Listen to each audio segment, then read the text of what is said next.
สวัสดีทุกคนด้วยนะคะอยู่กับน้ำฝนชาแนลอีกแล้ววันนี้น้ำฝนจะมาเล่นเกม Minecraft นะมาอยู่ในเซิร์ฟอะไรอ่ะเซิร์ฟเซิร์ฟเซิร์ฟเซิร์ฟเซิร์ฟเซิร์ฟเซิร์ฟเซิร์ฟเซิร์ฟเซิร์ฟเซิร์ฟของพี่คนนี้เขานะเราก็จะมาเซิร์ฟเลยชื่อรับแคสเกมเท่านั้นรับคนที่แคสเกมเท่านั้นค่ะเซิร์ฟนี้ก็เข้ามาเล่นไม่ได้นะ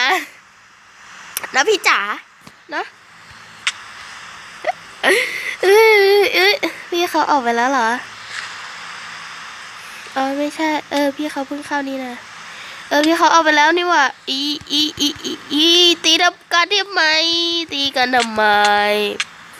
นี่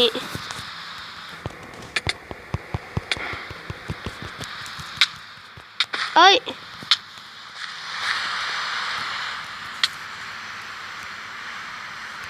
สวัสดีนะจ๊ะ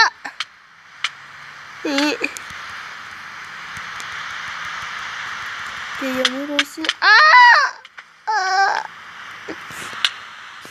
ไปตีเขา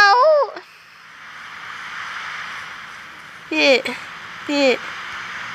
ตีหัวเป็นไรปะเนี่ยขาปะเนี่ยโอ๊ยไอ้ตีไอ้ตีวะตามไป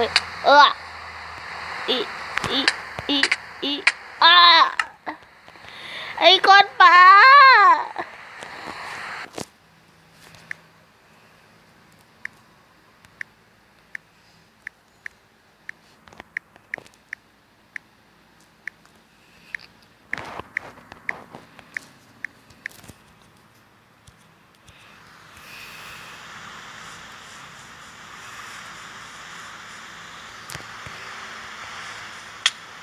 ใครตีโอ้ยตีหาพี่คุณละครับ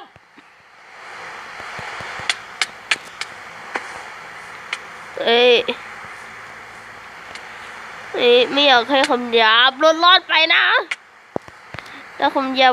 หลุดไปสักแม้แต่คำเดียวนะจะตีแกเนี่ยแหละไอ้โป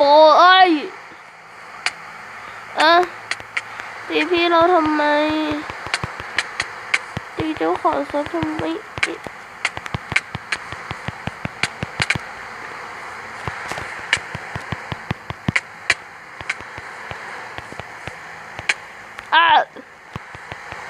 หยุด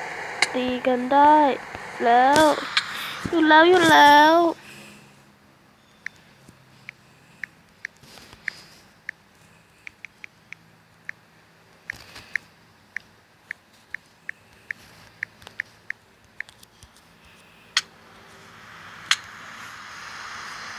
ใครตีเราจะเป็นดอปะวะ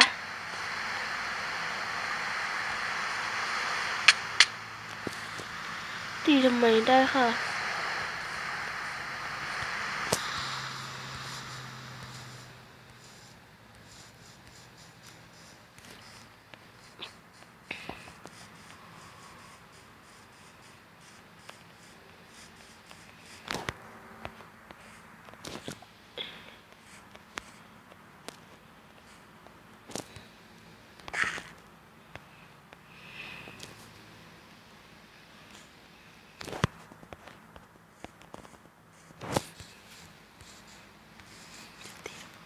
ไม่ได้ตีไม่ได้ตีนะ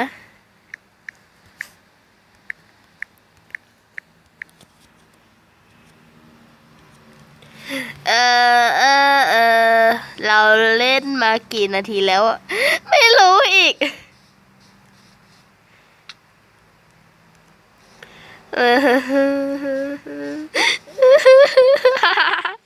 โอ้ยวันนี้ยังไม่รู้เลยนี่คนไหนวะ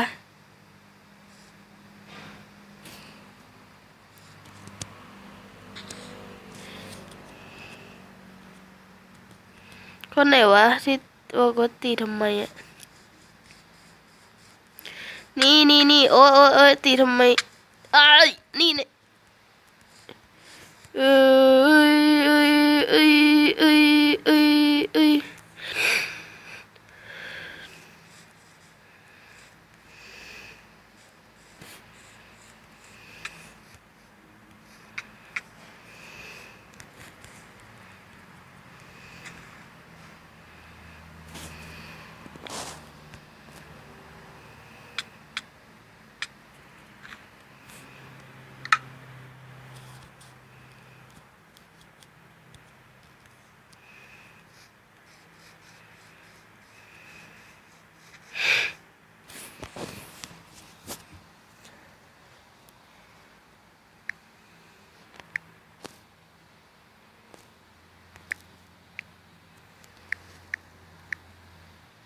สวัสดีครับแคสเกมหรือเปล่าคะโอ้ยใครตีฟ้าโดนตีอย่างร้องหวนจะแม่งแหลกจริงว่ะโอ้ยตีแม่งลอยเลย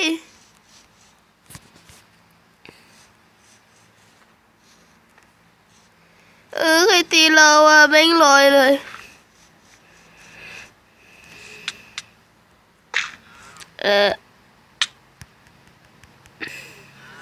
ต้นไม้มาจากไหน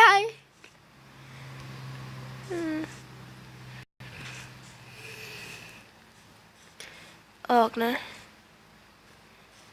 ใครอะไปตามหาคนที่ชื่อไม่ใช่คนนี้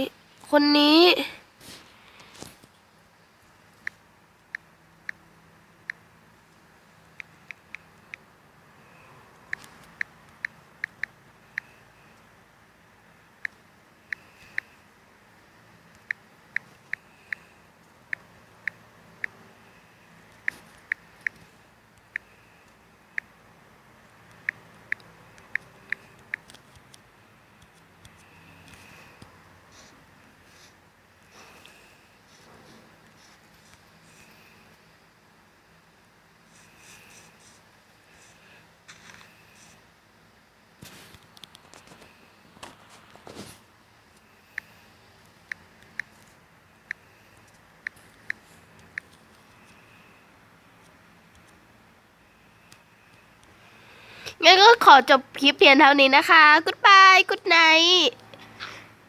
นะ Good night นะราตรีสวัสดิ์ล่ะ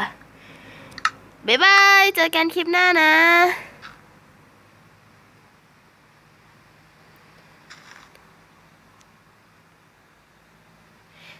สวัสดีล่ะบ๊ายบาย